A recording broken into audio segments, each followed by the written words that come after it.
There's one song that's kind of become the standard against which we judge modern drummers. Maybe not in all genres, but definitely in the funk, fusion, jazz, neo-soul sandbox where a lot of us play. You see it in the Instagram clips of bar gigs. You hear it in the rants of gatekeepers. Play this song well, and it's a strong signal you're up to the standard, whatever that is.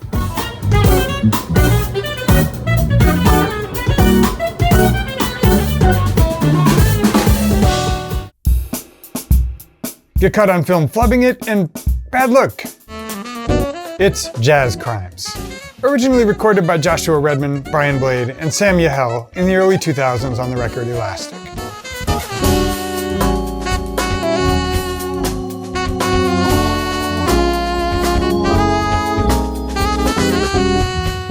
And by the way, quick soapbox. I think measuring ourselves against arbitrary internet standards is silly. It also creates a climate where drummers who are just learning are afraid to fail, which contributes to selective editing, everybody sounding the same, all the negative stuff about social media everybody always talks about. Be all of that as it may, if we could, remove all the pressure, all the arbitrary standards, all the internet BS, and just deal with this song,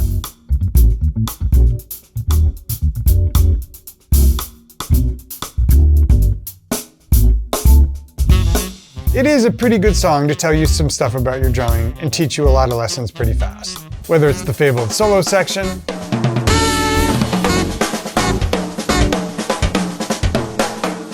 the intro groove,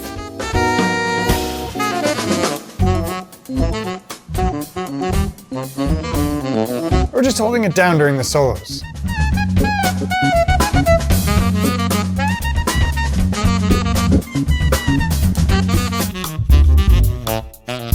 That's why today, we're going to pretend the internet doesn't exist. Forget other people's judgment. Forget looking good in a carefully edited 45-second clip. Just bring it in. Are we alone? Let's just you and me in this practice room talk our way through one of the most iconic jazz songs of the last 20 years with one of the most influential jazz drummers of his generation and get you playing it, even if it's in the privacy of your own home and having fun.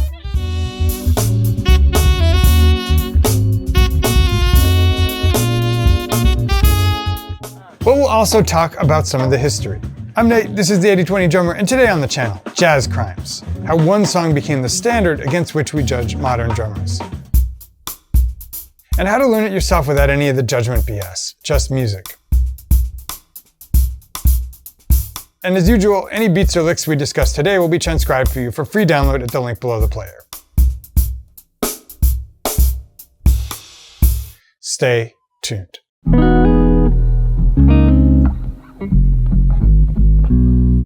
Chapter 1.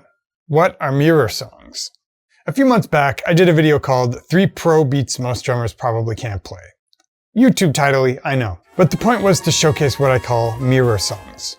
Let me explain what that means. We drummers have a bunch of ways of seeing if our playing sounds as good to an audience as it does to us. Metronomes for timing, recording ourselves. Teachers or coaches giving you pointers like, your subdivision's got a little loose here, as I try to do for my students. But the point is, it's not always directly obvious to us, especially as learning drummers, if something feels okay while we're playing it, whether it really sounds good to an audience, whether it would work in a band. But mirror songs can shorten that whole process.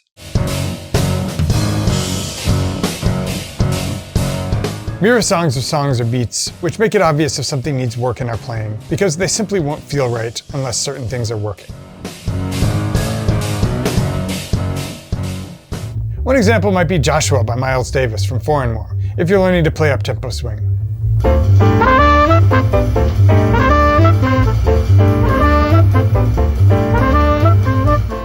You simply won't be able to play along with that recording without gassing or sounding sloppy unless your technique is pretty good. And for a lot of the things we value in modern drumming, timing, good sounds, a great pocket, being in control of our ideas when we improvise, Jazz Crimes is a mirror song.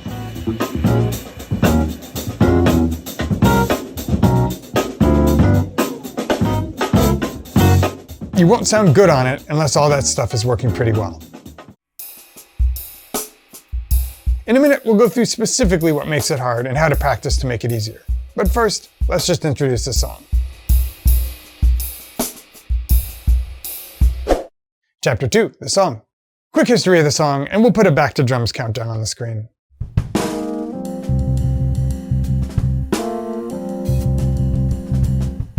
Recorded in 2002, the album Elastic captures a moment in time for its band members. Iconic drummer Brian Blade and organist Sam Yahel, but probably most importantly its composer, Joshua Redman, son of Dewey Redman.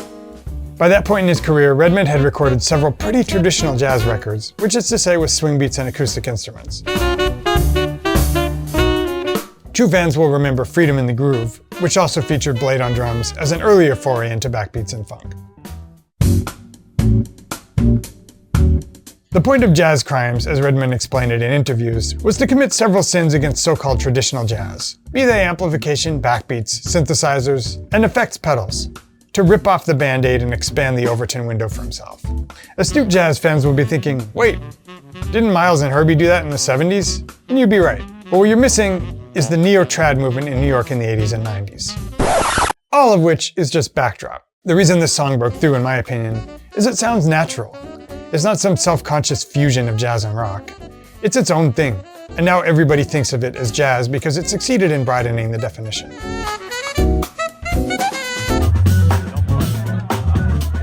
But it doesn't explain why it's a mirror song, or why some drummers have garnered criticism for their covers. Chapter 3. What makes it hard and what to do about it. The song introduced the world to modern drum funk in a delicious cloak. By this, I mean quantized, precise. I have a whole other video about the rise of that style of playing here. I'll try to play it sloppily.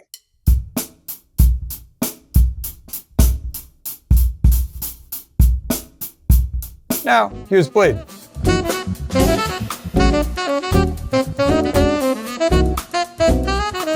So, what's he doing differently? For starters, 3 things. First, subdivision, or more broadly, the tight pocket. Listen to it, it dances. That's not easy to do.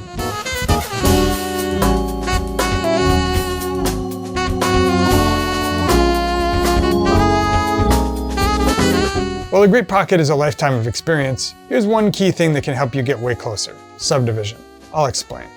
Every 16th is the same distance from every other. To practice this, the thing I most recommend is to try to play it at half speed with the metronome. If you can, put the metronome on 16th offbeats, which will show you right away anywhere you're not quantized.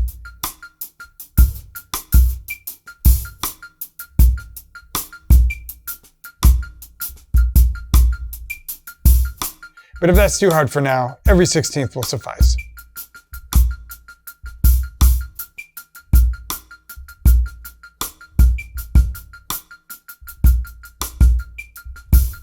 At half speed, those little pushes and pulls in your timing become much harder to ignore. Do this for a few days, then speed it back up, and you'll likely notice a difference right away. It should have more snap and danceability.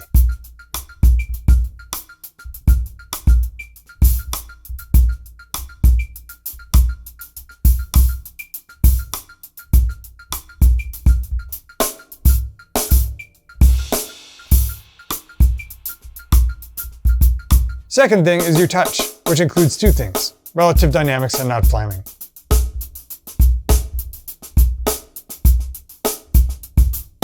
Relative dynamics just mean that your kick drum is a certain volume relative to your lead hand, relative to your stick click.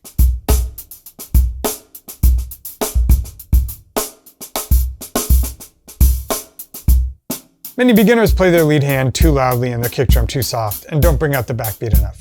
During the sections in which Blade plays the backbeat on the snare, many drummers will struggle with getting a clean, consistent rim shot. The second factor is flaming, which is one of the most underrated things when it comes to sounding polished on the drums.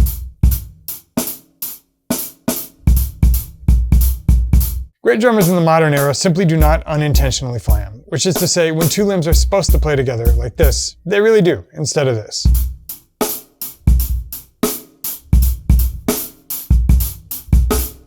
To practice this in an easier simulation, just play the simplest of beats like this. Think first of not flaming. Make sure all your kick drum strokes and backbeats are occurring at the same time as your hat strokes. Then think of the balance. Make sure the kick drum is loud enough and consistent. Make sure the lead hand isn't overpowering. Make sure the cross stick is coming out. Then the rim shot. Now, the real beat, and this deserves its own section. Chapter 3.5, the beat. Reminder that this will be transcribed for you for free download below the video. Now, easy version. Just loop this and think about those things we talked about. Not flaming, dynamic balance.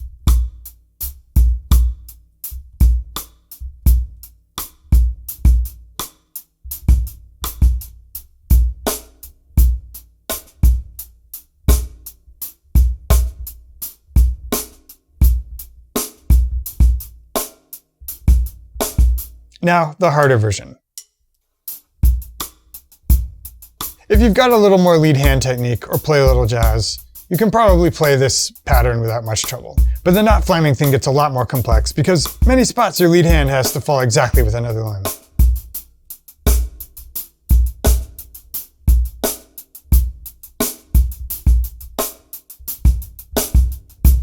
Finally, hardest. This is my own loop and not verbatim what Brian Blade played, but I think it captures the spirit.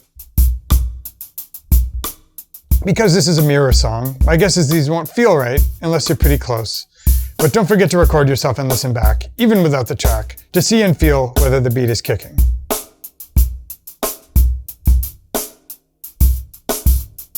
But I mentioned that there are 3 things that make jazz crimes hard. Let's go back to our list. Back to chapter 2. Reason 3. Wait, can you do that? Did I just do nonlinear storytelling and breaking the fourth wall in a single YouTube video? Can we get some CGI of me accepting an Oscar with some crowd noise and the Interstellar soundtrack? In all seriousness, Reason 3 could be its own video.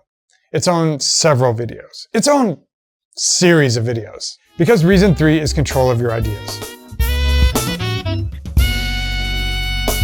Which basically means improvisation. Coming up with new stuff on the spot.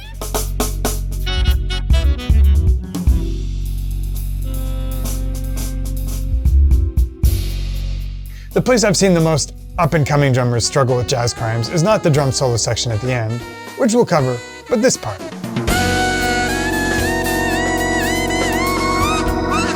Right after what jazz musicians call the head, i.e. where the solos start. I've had students play the verse beat, the chorus beat, no problem, then struggle when they got to this part.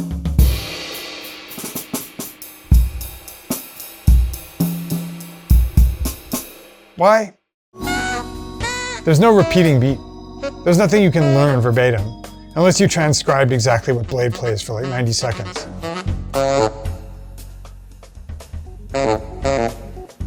You have to do 2 things at once. Keep all that tight pocket we talked about before, with the subdivision, touch dynamics, not flaming, etc. But also make it up on the spot. It's no longer theater, it's improv theater.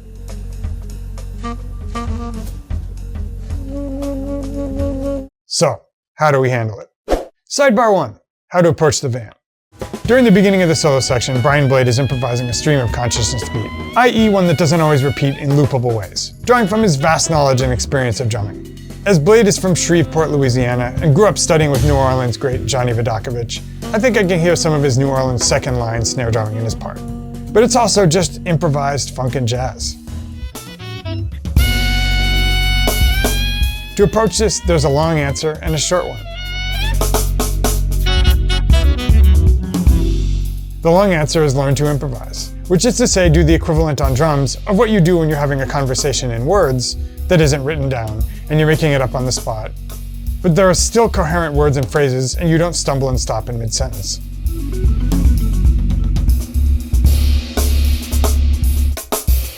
It's a years-long process, and most great drummers obviously do it great, but in my opinion, many explain it terribly because they don't remember what it was like before they could do it.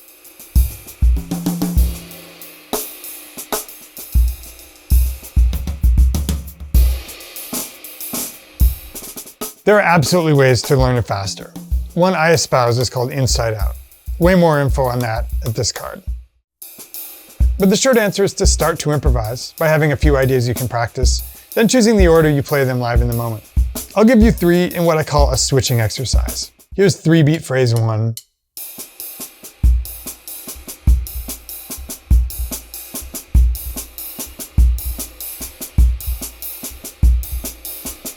Here's 2-beat phrase 1.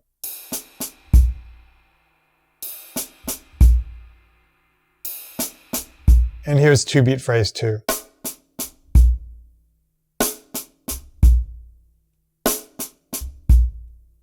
You can mix and match the order of these as if they were what one of my students calls Scrabble letters. Some will sound better than others. Some will resolve to pleasing backbeats better than others.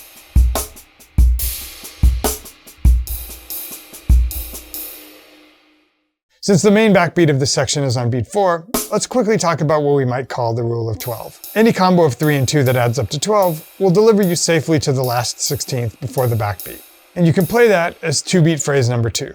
Sorry if this is brief, but we're condensing 9 months worth of coaching and 3 to 5 years worth of practicing down into a single exercise. Okay, back to chapter 2 again, the solo section. The song ends with an impressive, soulful drum solo by Blade over a repeating rhythmic figure, which, I remind you, will be transcribed for you for free at the link below the video. When we say control of our ideas, being able to improvise a drum solo but still hit the figures is hard enough. But giving it the snap of Blade, the equivalent of not just speaking a language, but spitting bars like Kendrick Lamar in that language, is another level. For you, dear viewer, I'll give you one thought to keep in your head. Being able to play over this takes years, but you can shorten that by prioritizing clear, simple phrases.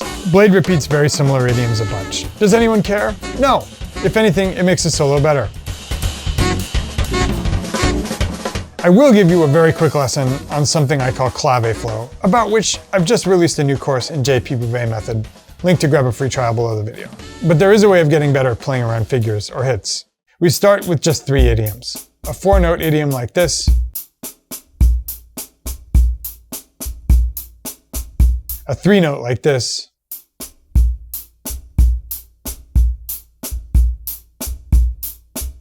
and a 2-note like this. Very first, just practice playing a flowing phrase in 16ths with these ideas. You can use the rule of 16 to come up with combos of 4, 3, and 2. That add up to 16.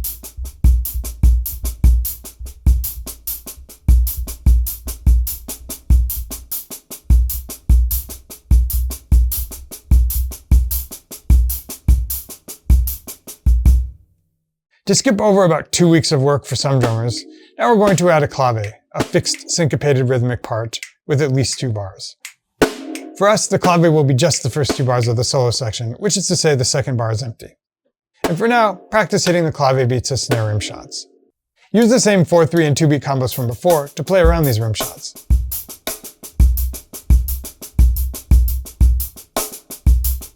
Again, about 2 to 3 weeks worth of work, but I recommend coming up with 2 to 3 go-to phrases that work over the hits, then switching amongst them.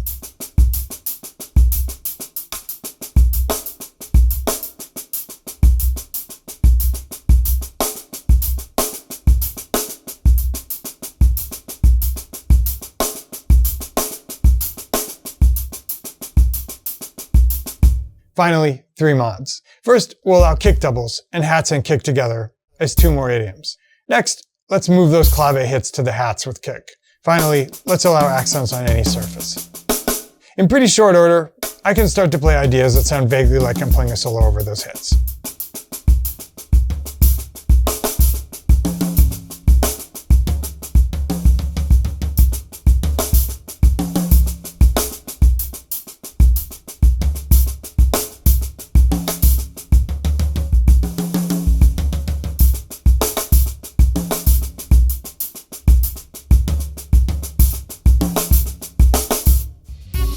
Add a lot of reps, changing subdivisions, leaving space, changing orchestrations, leaving hits out, etc.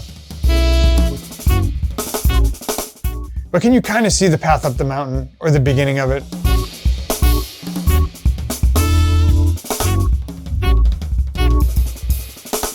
Postscript. So, how and why is jazz crimes the modern standard against which a lot of drummers are judged?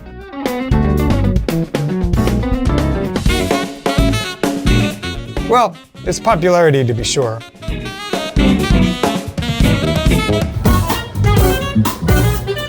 And also, as we said, because it's a mirror song, so many parts that simply cannot be faked.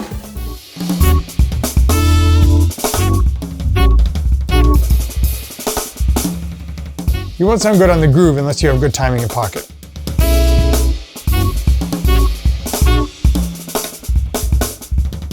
You won't sound good at the beginning of the solo section unless you can do all that and also improvise.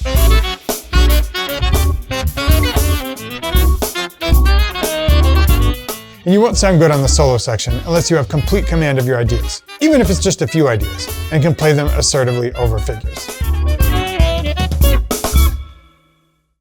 And that's how you get the gig! Well, that's just about a wrap. That felt like a long one. It felt like a really long one. Anyway, let me know how I did. Leave a comment below. And folks, just a reminder that if you'd like the completely free transcription of all the stuff we went over in this lesson, you have only to click the link below the video player and tell us where to send it on the next page. Dudes, it's been real. Always enjoy these. See you again real soon in another lesson of the week.